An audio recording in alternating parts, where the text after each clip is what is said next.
Welcome to Design is Marketing, a podcast for product teams and marketers who want to learn what works and what doesn't when it comes to engaging and converting users.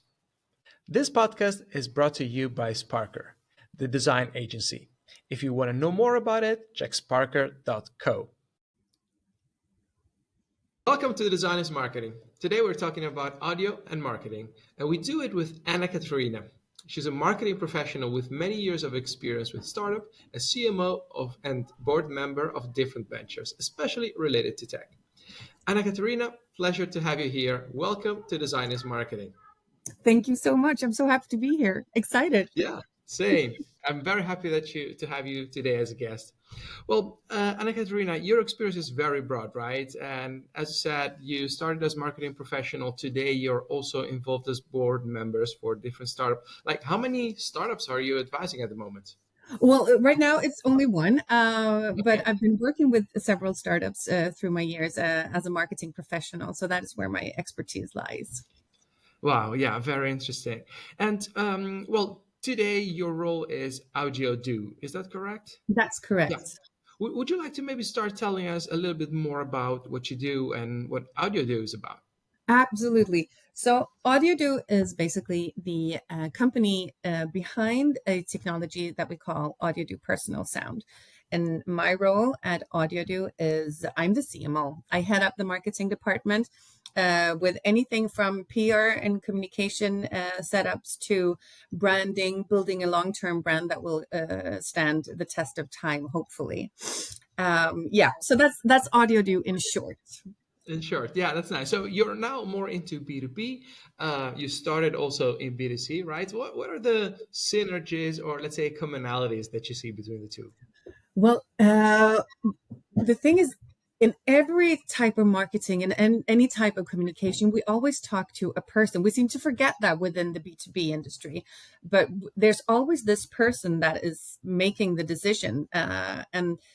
So basically what we need to do is find the benefits for this person in that position that he or she works within, or the benefit for the group that he or she works within. And we need to address that.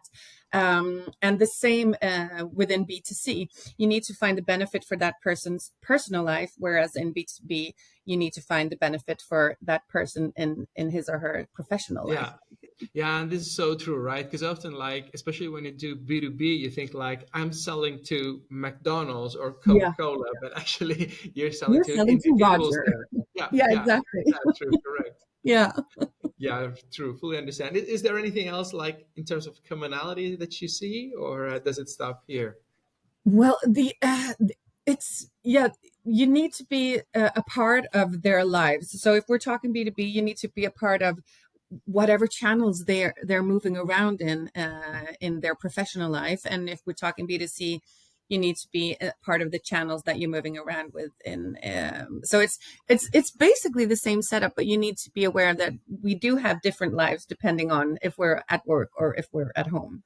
Yeah, I think that, well, probably what changes more is like tactics and channels, perhaps. Yeah.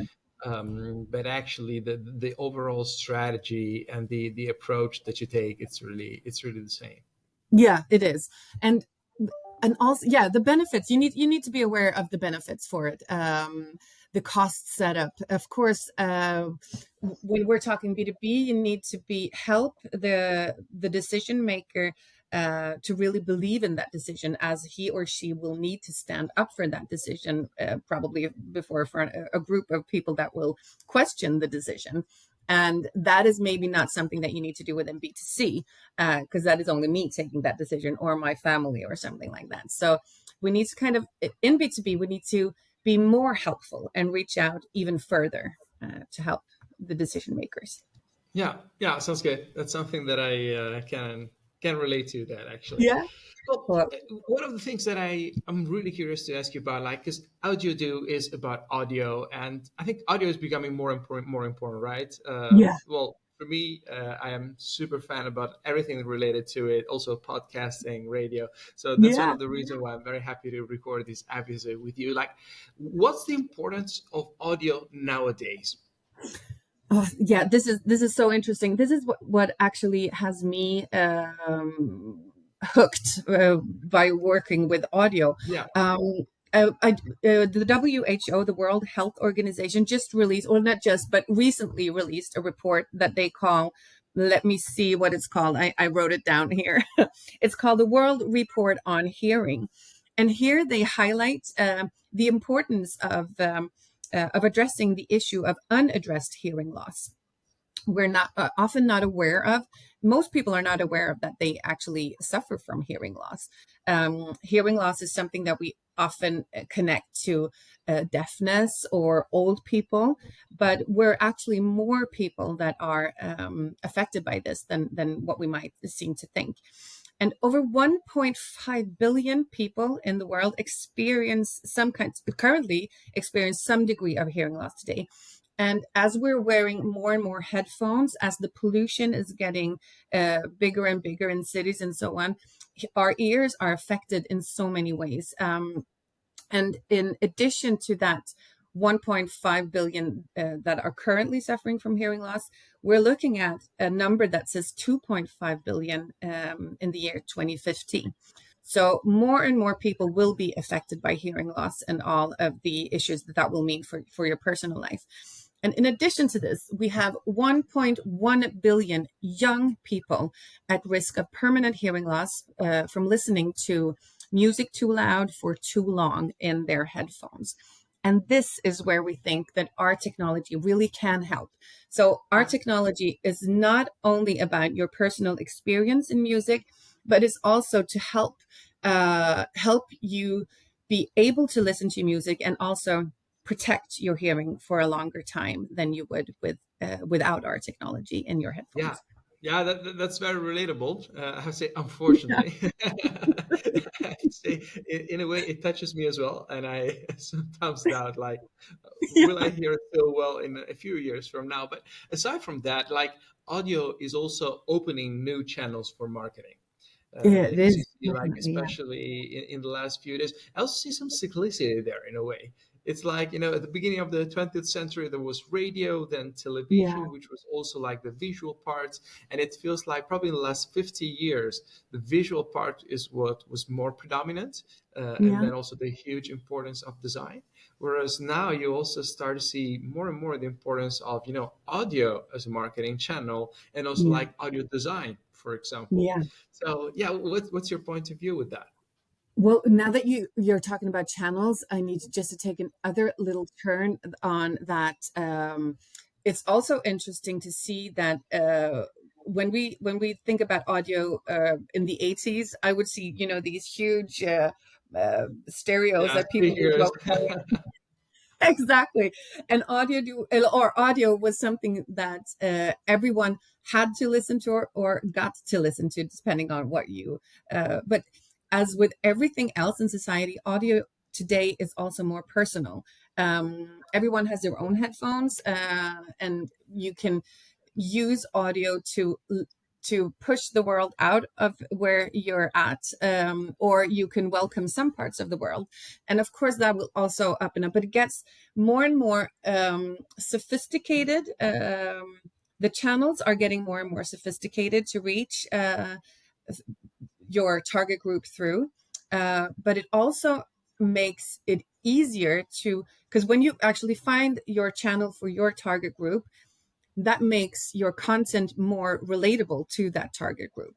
So Yeah. even though you're not addressing everyone at the same time, the ones that will hear it are really, they can really relate to your messaging. Yeah. And I guess with that also comes a problem of like targeting and segmentation, right? Yeah, Because indeed, what you're saying, everything is becoming more personalized. So that means that what's expected from you is that you're able to target the right people with the right channel. But then also after that, it's also really important that you're able to measure the effectiveness of what you're doing. So, what are the, let's say, challenges that you encounter when it comes to these problems, like segmentation and measuring how effective each strategy is for each target group? yeah, definitely segmentation. And as we always seem to be running a bit behind when Hmm. the technology is always developing faster than what we can keep up with. Okay. And people that are developing technologies and new channels and all are always far, far ahead of where the rest of the market is coming. So that is definitely a problem. But sometimes you just need to go with your gut feeling. Let's try this.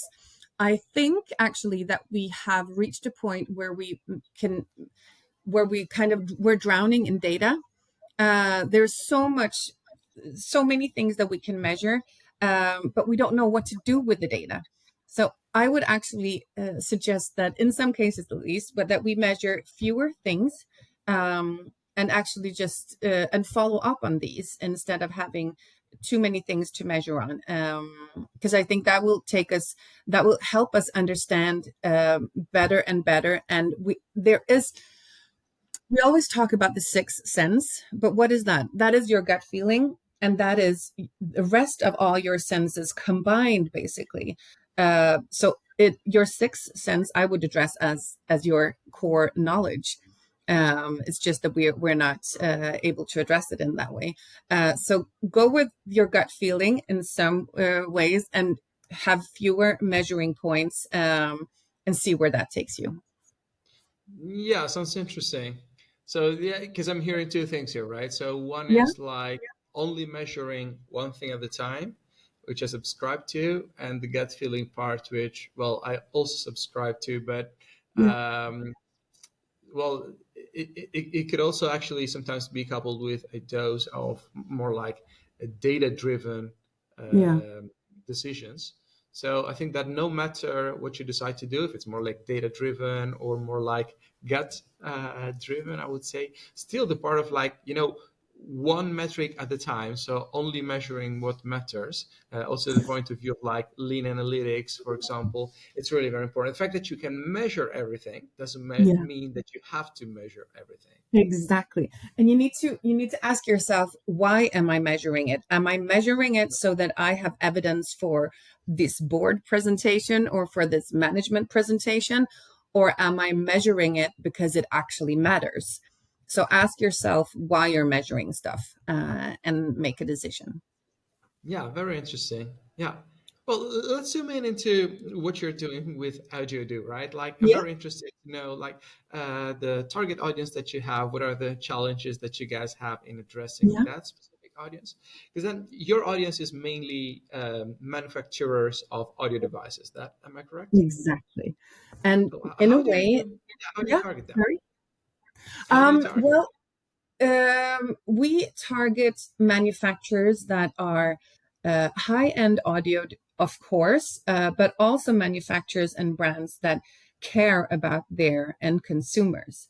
Because as we know, that is a growing problem, and that headphones are a part of the problem, or the limitations that do not exist today in headphones when it comes to sound and how long you listen for to music, for example.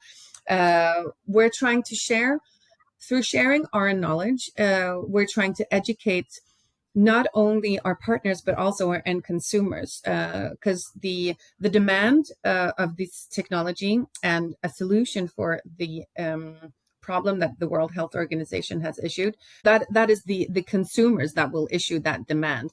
And some headphone manufacturers will be able to make a decision to actually help their consumers.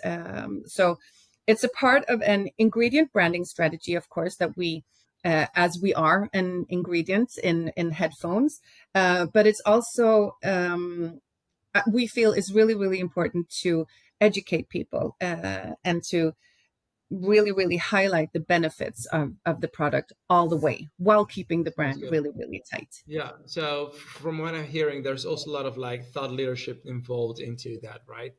How do Definitely. you do that? Like white papers, like what kind of what kind of things you guys do to kind of spread this knowledge around the problems that you're solving?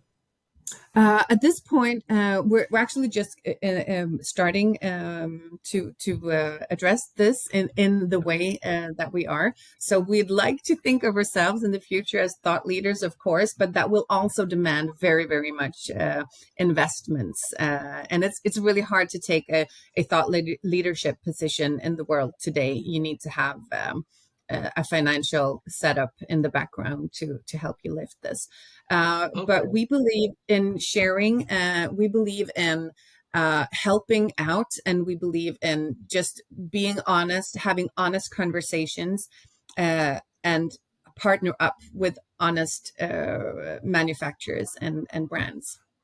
Okay, so let me just go back to what you said, right? Because then you said that before you position yourself as a thought leader, you really need to invest a lot into that. I guess it's both Yeah. resources and time. So, what advice Yeah. would you have for a startup who's just starting to do that? Well, within the tech area, I see many startups that invest really, really much money in developing their products and making their product perfect in every way, which is at first sight might be the way you want to go because you do want to sell the best product. You do want to make the best product, but we need to remember that it's not always the best product that will be the market number one. So ask yourself is do we have time to develop the product to a perfect stage or time and money to do this and then after that put on marketing and communication, or do we need to talk about our product before it's perfected, and can we talk about our mission in a way that will help people engage in our company and in our mission rather than engage in our final product, because products will be developed all the time, especially within the tech industry and especially with the world moving as fast as it is today.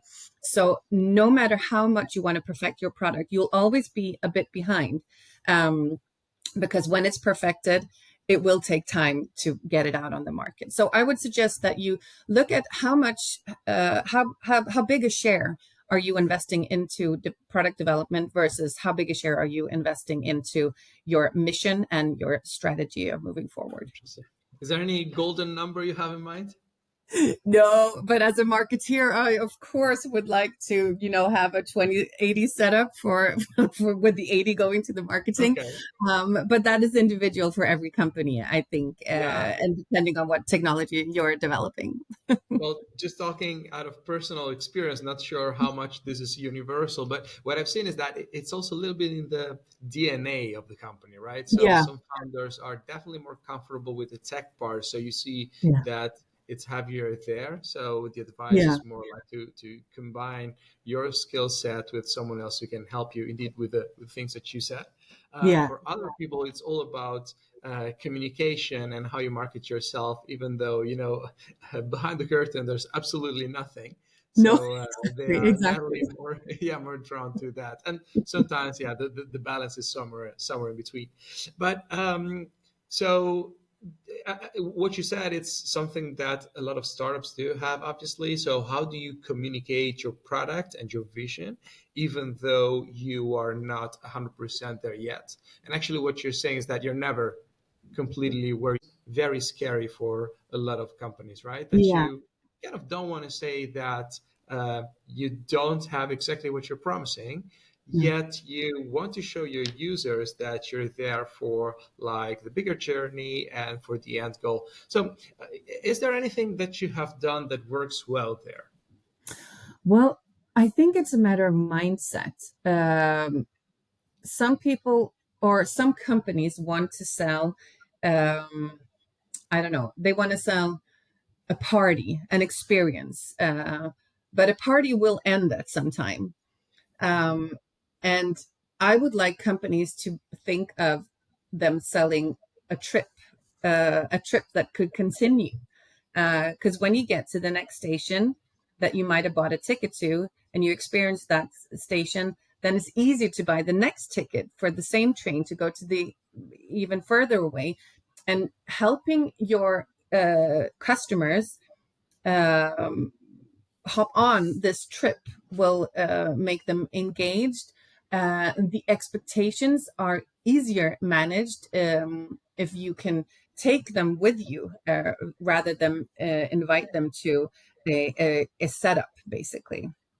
Does that make sense?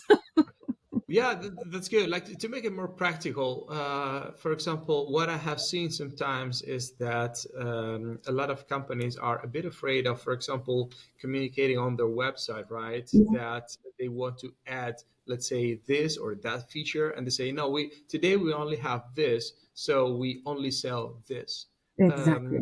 Or what I have seen sometimes, over promising, so that you say that you have everything, and then then when you leave your data, for example, and you have filled the form and say, oh yeah, sorry, we don't have this yet, by the way, call us back in 6 months Exactly. from now. I think, yeah, there's pros and cons in everything, right? So you don't want to overpromise on one side. Personally, what I have seen is that a good education about where you want to be without promising too much. Yeah. um, Also, kind of, yeah, try to have, as you said, people there for the bigger journey. Also, if you're organizing, let's say, coming back to the example that you gave us, like something for today, Yeah. well, still leaving there the nudge that, like, this is what we want to do tomorrow. So I don't know, leave us your email address so that we can stay in contact the moment that it's ready. We would like to get back to you. And I think that the more specific you can be about it, like, we would like to release it in 6 months from now, the better it is. But Yeah. that also requires some commitment from your side. So Yeah. if 6 months from now you think it's now going to be 9 months from now, then you should also communicate that. So Yeah. I guess it really boils down, like, the more you put into it, the more you get out of it. I think so too, and I think it's wise to look at your communication. A company's communication is directed at different, and especially as a startup, you often need investors, um, and especially the investors, the communication towards them. I think you should really think about if you want to take them on the journey, which I think is a good idea, because then you'll get the long-term commitments for the investments. You get the long-term understanding of where this will take you.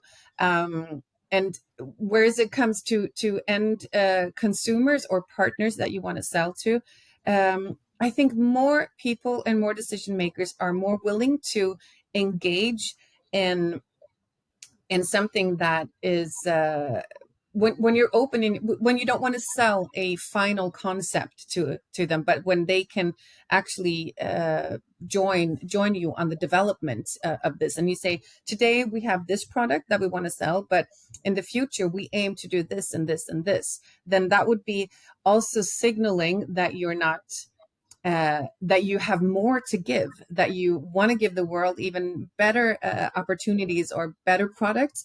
When you're signaling, this is the product we have, it's final, and we want to communicate it, then it's like, okay, but what happens after that? And it's okay if you want to buy just a sweater, but uh, when you want investors to engage, then I think you need to invite them for the whole journey. Yeah, that's. I think it's good. And what I would probably add to this is Yeah, that when it comes to both investors and consumers, actually, just like there is an adoption curve for all of them.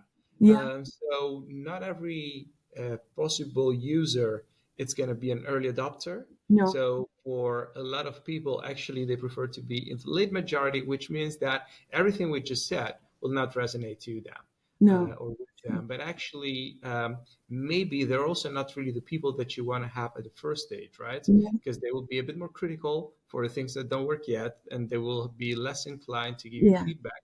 Perhaps the same is true with investors. Not yeah, every investor is the right investor for the right phase. yeah, Yeah, what I've also seen, like if I go back to my startup experience, for a lot of investors, like there is a risk appetite that is different.